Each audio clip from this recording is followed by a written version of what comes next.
Hello viewers, আসসালামু আলাইকুম। আশা করি সবাই অনেক ভালো আছেন। আজকে খুবই গুরুত্বপূর্ণ একটি ভিডিও নিয়ে হাজির হলাম। আপনারা যারা পেঁপে চাষ করছেন বা পেঁপে চাষ করার পরিকল্পনা করছেন, আপনারা কি পেঁপে গাছ ছোট রেখে প্রচুর পরিমাণে পেঁপে ধরানোর টিপস জানতে চান? তাহলে বলবো আপনি সঠিক ভিডিও বাছাই করেছেন। আজকের এই ভিডিওতে একটি গুরুত্বপূর্ণ দ্রবণ তৈরি করে দেখাবো, যেটি খুব সহজে তৈরি করে পেঁপে গাছে দিলে অন্য সার দিতেই হবে না। সত্যি বলছি। এর পাশাপাশি পেঁপে গাছে দ্রুত সময়ের মধ্যে প্রচুর বড় বড় সাইজের পেঁপে আনতে চান, কিংবা পেঁপে গাছে স্ত্রী পেঁপে আনার সঠিক টিপস জানতে চান, তাহলে বলবো এই ভিডিওতে দেখানো এই গোপন পদ্ধতিটি অনুসরণ করুন, যাতে করে আপনারা পেঁপে চাষ করলে পেঁপে গাছের প্রত্যেকটি গাছ স্ত্রী গাছ হবে। এর পাশাপাশি গাছে এরকম বড় বড় সাইজের পেঁপে ধরাতে চান, তাহলে অবশ্যই আজকের ভিডিওটি মন দিয়ে দেখতে হবে। চলুন শুরু করা যাক দেরি না করে। শুরুতে আসছে প্রথম পদ্ধতি। এজন্য একটি পাত্র নিয়ে নেবেন। আমি এখানে একটি বোল ব্যবহার করেছি, আপনারা যে কোনো পাত্র নিয়ে নিতে পারেন। এবার নিতে হবে দুটি কলা। আপনারা যে কোনো কলা ব্যবহার করবেন, বাজারে যেটি খুবই কম দামে পাওয়া যায়। এখানে আমি সবরি কলা নিয়েছি, কারণ এদিকে সবরি কলার দাম বেশ কম। তো এখানে দুটি কলাই যথেষ্ট। খোসাগুলোকে সুন্দর করে আলাদা করে নিতে হবে। আপনারা ঠিক এভাবে খোসাগুলোকে আলাদা করে ফেলে না দিয়ে সাইডে রেখে দিতে হবে। এটিও কিন্তু খুবই কার্যকরী। তো এবার কি করবেন, এই দুটি কলাকে খুব ভালোভাবে চেটকে নিতে হবে। কলাতে প্রচুর পরিমাণে পটাশিয়াম থাকে। এটি শুধু মানুষের নয়, গাছের জন্য বেশ কার্যকরী। যাকে বলা হয় গাছের উপাদান দিয়েই গাছের যত্ন। খুব সহজ না? তো এভাবে খুব সুন্দর করে ম্যাশ করে নিতে হবে। এবার কিছু পরিমাণ পানি দিয়ে নেবেন এর মধ্যে, যাতে করে একটি সুন্দর দ্রবণ তৈরি করা যায়। দেখতে পাচ্ছেন 250 মিলি পরিমাণ পানি নিয়ে নিচ্ছি। আপনারা পরিমাণ মতো পানি নেবেন, সমস্যা নেই। তো এভাবে কিছুক্ষণ নাড়াচাড়া করে নেবেন। নাড়াচাড়া করা হয়ে গেলে এবার যা করতে হবে, এই কলার খোসাগুলো দেখতে পাচ্ছেন, এই কলার খোসাগুলোও কিন্তু ফেলনা নয়, এটিও সরাসরি ব্যবহার করা যায়। তো কিভাবে কি করবেন চলুন দেখি। একটি কেচি ব্যবহার করবেন। এবার এই কেচি দিয়ে এই কলার খোসাগুলোকে খুব সুন্দর করে ছোট ছোট টুকরো করে কেটে নিতে হবে, কেননা এতে করে পচন ক্রিয়া খুব সহজ হবে এবং সারটি খুব দ্রুত তৈরি হয়ে যাবে। তো দেখতে পাচ্ছেন আমরা এখানে কেটে নিলাম। কাটা হয়ে গেলে এবার এটাকে খুব সুন্দর করে নাড়াচাড়া করে এই দ্রবণের সাথে মিশিয়ে ফেলুন। দেখতে পাচ্ছেন ঠিক এভাবে কিছুক্ষণ ভিজিয়ে রাখবেন। এবার দিতে হবে চা পাতা ভেজানো পানি। আপনারা ব্যবহার করা চা পাতা ফেলে না দিয়ে খুব সুন্দর করে পানিতে ধুয়ে এটাকে রোদে শুকিয়ে তারপর একটি দ্রবণ তৈরি করুন পানির মধ্যে ভিজিয়ে। তো এই যে দেখতে পাচ্ছেন আমি এক রাত ভিজিয়ে রেখেছিলাম। তো এই চা পাতার দ্রবণটি কিন্তু খুবই কার্যকরী, এতে নাইট্রোজেন থাকায় গাছের বৃদ্ধিতে সহায়তা করে। তো এটি দিয়ে দিলাম। এর পাশাপাশি আপনারা কি করবেন, এই দ্রবণটা তৈরি করার পর এটাকে সুন্দর করে একটি পলিথিন দিয়ে আটকে দিতে হবে, যাতে করে পচন ক্রিয়া খুব দ্রুত হয়। এতে করে অল্প সময়ের মধ্যে তৈরি হয়ে যাবে সার। 10 দিন অপেক্ষা করুন এবং 10 দিন পর আপনাদের যদি খুলে দেখাই, দেখতে পাচ্ছেন এই যে এরকম পচা পচা হয়ে যাবে। এই সারটি কিন্তু তৈরি হয়ে গেছে। হালকা একটু গন্ধ লাগবে, কোনো সমস্যা নেই। তো এই সারটি আপনি যদি সুন্দর করে এরকম তৈরি করেন, তাহলে একবার তৈরি করে অনেকগুলো গাছে দিতে পারবেন বেশ কিছুদিন পর্যন্ত।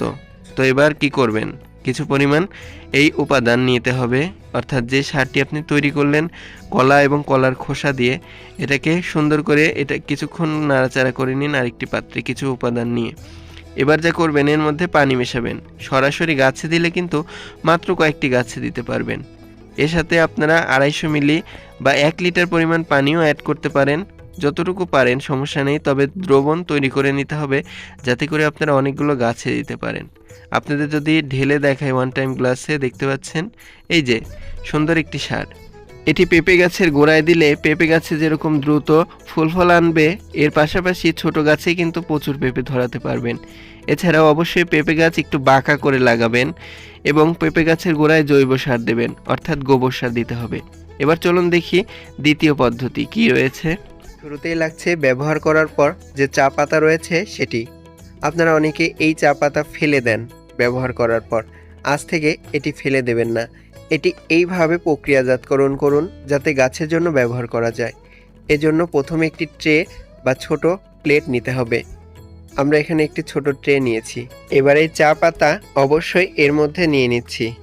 আপনারা যে কোনো পরিমাণ ব্যবহার করা চা পাতা এইভাবে প্রক্রিয়াজাতকরণ করতে পারেন। আমরা এখানে সম্পূর্ণ চা পাতা ঢেলে নিচ্ছি। আমরা কিন্তু প্রথমেই এই পুরো চা পাতাকে ধুয়ে নিয়েছিলাম, কেননা এতে অনেক সময় চিনি থাকতে পারে। এজন্য এটি শিওর হবেন।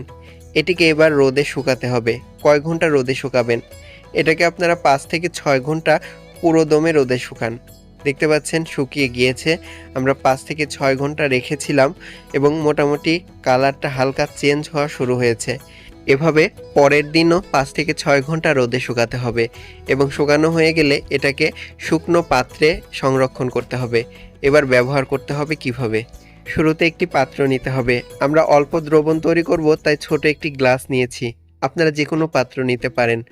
আমরা গ্লাসে 200 মিলি পরিমাণ পরিষ্কার পানি শুরুতেই ঢেলে নেব। আপনারা ট্যাপ বা টিউবওয়েলের পরিষ্কার পানি ব্যবহার করবেন। এবার যা নিতে হবে, দেখতে পাচ্ছেন শুকানোর পর যে চা পাতা রয়েছে সেই চা পাতা। এটি কতটুকু ব্যবহার করবেন? প্রতি 200 মিলি পানির জন্য 2 টেবিল চামচ পরিমাণ চা পাতাই যথেষ্ট।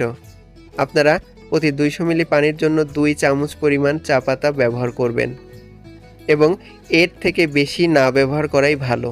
আর এই শুকানো চা পাতা ব্যবহার করার ফলে দ্রবণটার কার্যকারিতা অনেক বেড়ে যাবে, ফলে দ্রবণটা ব্যবহার করে গাছের কোনো ক্ষতি হবে না।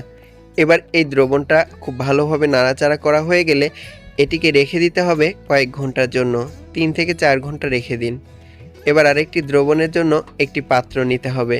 আমরা একটি বক্স ব্যবহার করেছি, আপনারা যে কোনো পাত্র নিয়ে নেবেন। এবার একটি গুরুত্বপূর্ণ উপাদান নিতে হবে, সেটি হলো পেঁয়াজের খোসা। হ্যাঁ ভিউয়ার্স, আপনারা পেঁয়াজ ব্যবহার করার পরে এই পেঁয়াজের খোসা ফেলে দেন। আজ থেকে এটি কখনোই ফেলে দেবেন না। এটি খুবই গুরুত্বপূর্ণ গাছের জন্য। তার প্রমাণসহ আজকের এই ভিডিওতে কিছু অংশ দেখিয়ে দেব। তো আপনারা এরকম 5 থেকে 6টি পেঁয়াজের খোসাকে এভাবে আলাদা করে নেবেন। আমরা এখানে 5 থেকে 6টি পেঁয়াজের খোসা নিয়ে নিয়েছি। এবার কি করবেন? এই পাত্রের মধ্যে কিছু পরিমাণ পানি দিয়ে নেবেন। আপনারা এস্টিমেট অনুসারে 250 মিলি পরিমাণ পানি প্রথমে ঠিক এভাবে নিয়ে নেবেন। আমরা এখানে নিয়ে নিলাম।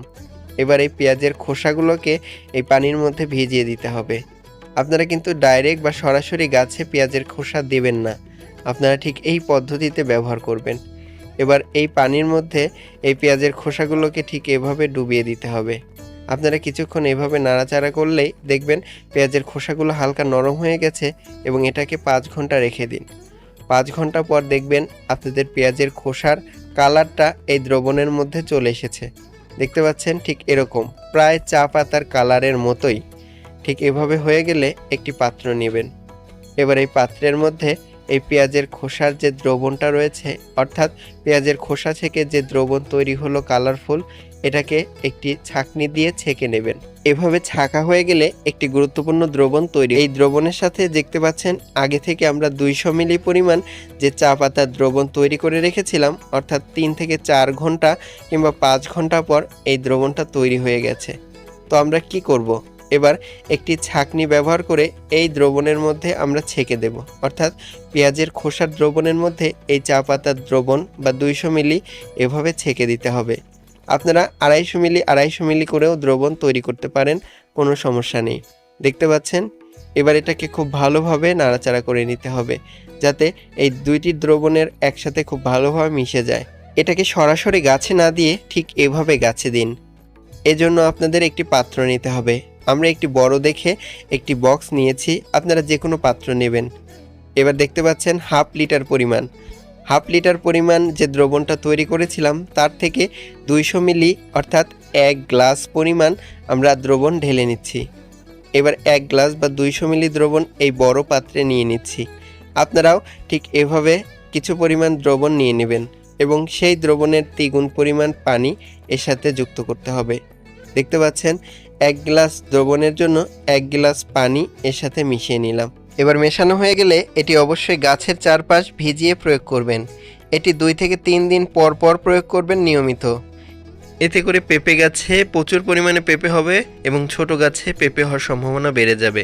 এছাড়াও আপনারা ছোট গাছে অতিরিক্ত পেঁপে হলে ছোট ছোট পেঁপেগুলোকে কেটে দেবেন। এতে করে অন্যান্য পেঁপের সাইজ বেশ ভালো হবে, আর এতে করে আপনারা ফলনও বেশি পাবেন। অনেকে বলেন পেঁপে গাছে স্ত্রী পেঁপে আনানোর টিপস আছে কি? এজন্য চারা তৈরির জন্য আপনারা পাকা পেঁপে সংগ্রহ করুন, কোনো বাড়ি থেকে বা বাজার থেকে কিনে আনুন। এবার কিনে আনা হয়ে গেলে এই যে নিচের অংশ থেকে বীজ সংগ্রহ করতে হবে। দেখতে পাচ্ছেন নিচের অংশ থেকে বীজ থেকে যদি চারা তৈরি করেন স্ত্রী গাছ হওয়ার সম্ভাবনা বেশি। এবার বীজগুলোকে ঠিক এভাবে ভিজিয়ে রাখুন। 1 থেকে 2 দিন ভিজিয়ে রাখার পর এটি রোদে শুকিয়ে ব্যবহার করতে পারেন, কিংবা এটিকে সরাসরি ব্যবহার করতে পারেন। আর উপরের দিকে যে ভাসমান বীজ এগুলোকে ফেলে দিন। এবার সুন্দর করে নিচের বীজগুলোকে যদি বুনে দেন, দেখবেন কিছুদিনের মধ্যেই কিন্তু বেশ ভালো পরিমাণ পেঁপে গাছ হয়েছে, এবং ম্যাক্সিমাম রেট থাকবে এই প্রত্যেকটা পেঁপে গাছে বেশিরভাগই স্ত্রী পেঁপে গাছ হবে। ভিউয়ার্স, এটা কিন্তু একদম বাস্তব। ধন্যবাদ ভিডিওটি দেখার জন্য।